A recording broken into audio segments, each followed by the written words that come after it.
भारत के प्रधानमंत्री नरेंद्र मोदी को साइप्रस ने अपना सर्वोच्च नागरिक सम्मान दिया है। जी हां, पीएम नरेंद्र मोदी को साइप्रस ने अपना सर्वोच्च नागरिक पुरस्कार से सम्मानित किया है। यह सम्मान केवल मेरा नरेंद्र मोदी का सम्मान नहीं है, ये 140 करोड़ भारतवासियों का सम्मान है। उधर सिविलियन हाईएस्ट सिविलियन अवार्ड दे जा रहे हैं, गो के उनका अपना इस्तेकाक है मेरे नजदीक है ना। मुस्लिम उम्मा ने अरबों डॉलर खर्च किए हैं इंडिया के अंदर। बात उन्होंने ठीक की है ना। अब बात अगर हम खुल के उस लिहाज से करेंगे तो हर मुल्क अपने मफाद को देख रहा है। बताइए कि नरेंद्र मोदी को ने अवार्ड दे दिया है, दुनिया भर में इसका बड़ा अलमिया है कि सारी दुनिया इस वक्त एक कॉर्पोरेट कैपिटलिज्म के मातहत है। जो साइप्रस ने जो हाई सिविलियन अवार्ड जो तमगा नरेंद्र मोदी के गले में डाला है, ये तमगा किसकी बैंड बजाने वाला है? देखिए, ये फिर तुर्की की बैंड बजनी है ना। ठीक है, जो तुर्की ने हमारे साथ ताल्लुकात की है या उनका जारी बात है, एक व्यू है इंडिया का इस हवाले से और वो मुसलसल जिसे कहते हैं ना लगे हुए हैं। तो मुझे ऐसे लगता है कि ये इंडिया यूरोप के साथ एक लार्जर कनेक्शन बिल्ड। और साइप्रस के जो सबसे बड़ा सिविलियन अवार्ड है जिसका नाम है grand cross of the order of Makarios 3, उससे इनको सम्मानित किया गया। और ये वही अमेरिका है जो मोदी को वीजा नहीं देता था आने पे, उसने रेड कार्पेट रोल आउट किया मोदी के लिए, मोदी को एक्सेप्ट किया।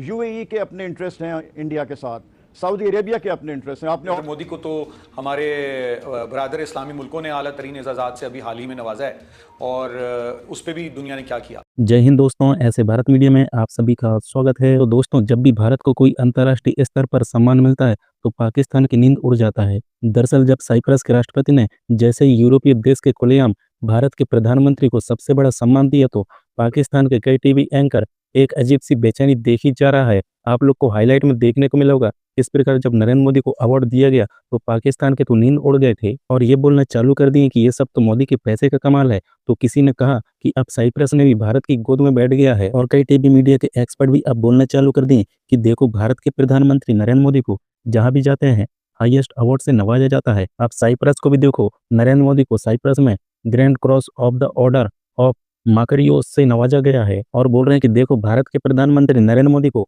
साइप्रस के सर्वोच्च नागरिक पुरस्कार को 140 करोड़ भारतवर्षियों को समर्पित किया और बोल रहे हैं कि नरेंद्र मोदी अब तुर्की को घेरना चालू कर दिए। जिस प्रकार पाकिस्तान का समर्थन किया था, जिस प्रकार तुर्की पाकिस्तान का समर्थन करता है, अब साइप्रस भी भारत का समर्थन करेगा। वो तो साइप्रस तो पहले से ही भारत के समर्थन पे खड़ा हुआ है। भारत के प्रधानमंत्री जिस देश में भी जाते हैं उनको वहां पे सर्वोच्च सम्मान से नवाजा जाता है और बोल रहे हैं कि यह है असली भारत का ताकत और भारत अपना ताकत पूरी दुनिया के अंदर दिखा भी रहा है। तो दोस्तों, किस प्रकार पाकिस्तान मीडिया के एंकर अब भारत के प्रधानमंत्री नरेंद्र मोदी को अवार्ड दिया गया तो किस कदर जलन हो रहा है और हर देश जो भारत से दोस्ती कर रहे हैं अब पाकिस्तान उसे अपना दुश्मन नहीं मान लेता है। 23 साल उसने क्यों इंतजार किया? अब भी जरूरत पड़ी है। देखे, जब भी इंसान ने किसी को गिराना होता है, किसी को प्रेशर डालना होता है तो उसके पहले आस पड़ोस को कमजोर करता है, ठीक है ना। हाँ। फिर उस पर हमला करता है। तो लिहाजा ये तो पाकिस्तान को सीधा सीधा मैसेज है और तुर्की को भी है कि भाई ये अगर आप नहीं हटोगे, पाकिस्तान की मदद नहीं करोगे, और मेरा ख्याल है मोदी अब जंग से निकल गया है। तो तीनों टर्की के जो दुश्मन है, इंडिया ने उसके साथ हाथ मिला लिया।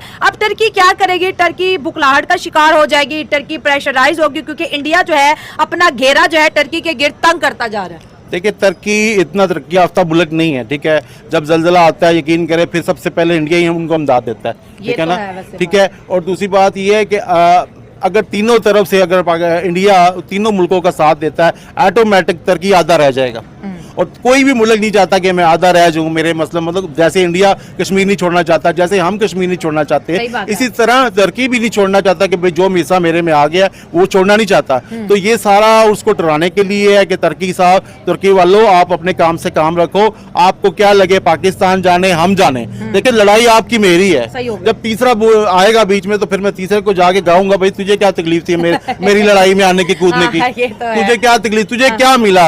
या तो तुम्हें कोई हमने कोई पैसे दे दिए हैं, या तो हमने कोई तुम्हें दावतें दे दी हैं, या कोई हमने कोई इन्वेस्टमेंट आपके इलाके में कर दिया। हमने टर्की को क्या दिया? अगर टर्की ने हमारे फॉरेन पॉलिसी होती है ना, मतलब आज टर्की हमारे साथ खड़ा है, कल हम भी टर्की के साथ खड़े होंगे। जिस तरह इंडिया और इसराइल की चलती है, इंडिया और रशिया की चलती है, तो ये तो ग्रुप चलते हैं ना। देखिए, तब तक उसको इस बात का तो नहीं पता था ना कि मोदी साहब 23 साल बाद जाग जाएंगे, साइप्रस चले जाएंगे ना। उसको इस बात का तो नहीं पता था ना। उसको इस बात का तो नहीं पता था। अब वो भी सोचेगा कि मैं पराई मतलब की लड़ाई में क्यों कूदा। और साइप्रस टर्की की दुखती रग है, तो इंडिया ने उसकी दुखती रग दबा दी है। देखें ना, आप उसकी मोदी की सियासत देखें ना कि वो G7 से पहले उसके जा रहा है, उसकी दुखती राख पे जाके हाथ रख रहा है। हाँ। ठीक है, और बकायदा इशारे कर रहा है टर्की को कि ये वाला हिस्सा है ना साइप्रस का जो टर्की के पास है, तो वो इशारे भी कर रहा है। देखे ना, समझदार बंदे को इशारे काफी होता है ना। हाँ। ठीक है, तो अब वो समझा रहा है। अब जाहिर है टर्की भी पीछे हटेगा कि अब सोचेगा कि मैंने अब क्या करना है। ठीक हो गया। लेकिन आज साइप्रस ने नरेंद्र मोदी को हाई सिविलियन अवार्ड भी दिया, और अगर मैं गलत नहीं हूं तो इस वक्त मुझे लगता है कि भारतीय वजीर आजम के पास 20 से ज्यादा हाई सिविलियन अवार्ड्स हैं। जिस मुल्क जाते हैं वो सबसे ज्यादा जो है उसको अप्रिशिएट भी करते हैं, रेड कार्पेट वेलकम भी करते हैं। अब जो साइप्रस ने जो हाई सिविलियन अवार्ड जो तमगा नरेंद्र मोदी के गले में डाला है, ये तमगा किसकी बैंड बजाने वाला है? देखिए, ये फिर तुर्की की बैंड बजनी है ना। ठीक है, जो तुर्की ने हमारे साथ ताल्लुकात की है या हमें टोन दिए, यानी मेरा ख्याल है शायद दिए भी नहीं है। ठीक है, टोन दिए हैं टर्की ने। चलो दिए होंगे तो पैसों से बेचे होंगे ना। ठीक है, तो अब उसको इशारा है। दूसरी बात ये है कि मोदी जो है वो उसने देखे कितना बड़ा जंग को एक किस्म का ख़त्म किया है। अब मोदी दोबारा जंग की तरफ तो नहीं गया ना। मोदी तो अब साइड पे देखे, अब साइड पे चला गया। अब मेरी आपकी इसकी लड़ाई है ना, मैं आपसे नहीं लड़ रहा, मैं आपकी ताकत के पास जा रहा हूँ। जो आपकी ताकत, आपको जो सपोर्ट कर रहा है, पहले मैंने उसको साइड पे करना है ना। आपकी जब मैं सारा तरफ से साइड पे कर दूंगा ताकत को, फिर मैं आपसे आराम से लड़ लूंगा। ठीक है ना। आज अगर मोदी वहां तुर्की जा रहा है, ठीक है, नहीं वहां पे सैबर जा रहा है, तो कल मोदी चाइना भी जाएगा। इससे पहले तो हर मुल्क उसको बुला के घर में मेडल दे रहा था। सऊदीया दे रहा था, कतर दे रहा था, दुबई दे रहा था, मेडल ही मेडल थे। अमेरिका दे रहा था, इसराइल दे रहा था, पूरी दुनिया उसकी दीवानी थी। तो मोदी साहब जो है वो साइप्रस और ये सारी जगहों पे इसलिए जा रहे हैं बिकॉज ही अंडरस्टैंड्स कि हमें किस तरह चीज़ों को मेक श्योर करना है, ताल्लुकात को बेहतर करना है, एंड चीज़ें किस तरह लेके चलनी है। बहरहाल असल चीज़ तो होनी है कनाडा के अंदर। मुझे ज़ाती तौर पे ये लगता है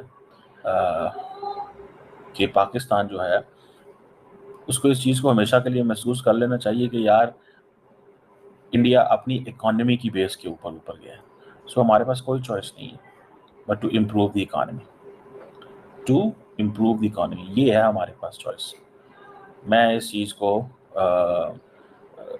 जिसे वो कहते हैं ना देखता हूँ। ठीक है ना, हमें अपनी इकॉनमी बेहतर करनी चाहिए, वरना जिस तरह नरेंद्र मोदी जो है वो G7 में जाकर बैठ गए हैं, that is because of the economy ना। और तो इंडिया जो है वो साइप्रस को टोटली सपोर्ट करता है इन एवरी वे। बहरहाल दैट इज़ अनदर थिंग जिसको हम हाईलाइट कर रहे हैं। लेकिन ये जहन में रखने की ज़रूरत है। इसी तरह क्रोशिया का जो विज़िट है, कहा जा रहा है कि मोदी साहब फर्स्ट इंडियन प्राइम मिनिस्टर है जो क्रोशिया जाएगा, और मोदी साहब जो है वो अपनी रीच बढ़ा रहे हैं। ये कह रहे हैं कि हम सेंचुरीज ओल्ड ताल्लुकात को बेहतर करने जा रहे हैं, और दूसरा क्रोएशिया जो है वो इंडिया को समझता है कि वो एक इम्पॉर्टेंट प्लेयर है। ठीक है जी, इस सेंस में उनका जारी बात है, एक व्यू है इंडिया का इस हवाले से, और वो मुसलसल जिसे कहते हैं ना लगे हुए हैं। सो मुझे ऐसे लगता है कि ये इंडिया यूरोप के साथ एक लार्जर कनेक्शन बिल्ड कर रहा है। Croatia is just all that, एक लार्जर कनेक्शन बिल्ड करना चाहता है कि हमारे यूरोप के हर मुल्क के साथ ताल्लुकात। ठीक है, this is what I think India wants, कि हमारा जो जिसे कहते हैं ना जो रिलेशनशिप है वो सिर्फ ये नज़र नहीं आना चाहिए कि हम सिर्फ एक ही मुल्क, एक मुल्कों के साथ है। हमारा ताल्लुक हर एक मुल्क, ये जो लॉजिक इंडिया की है, मैं उस लॉजिक को देखते हुए बता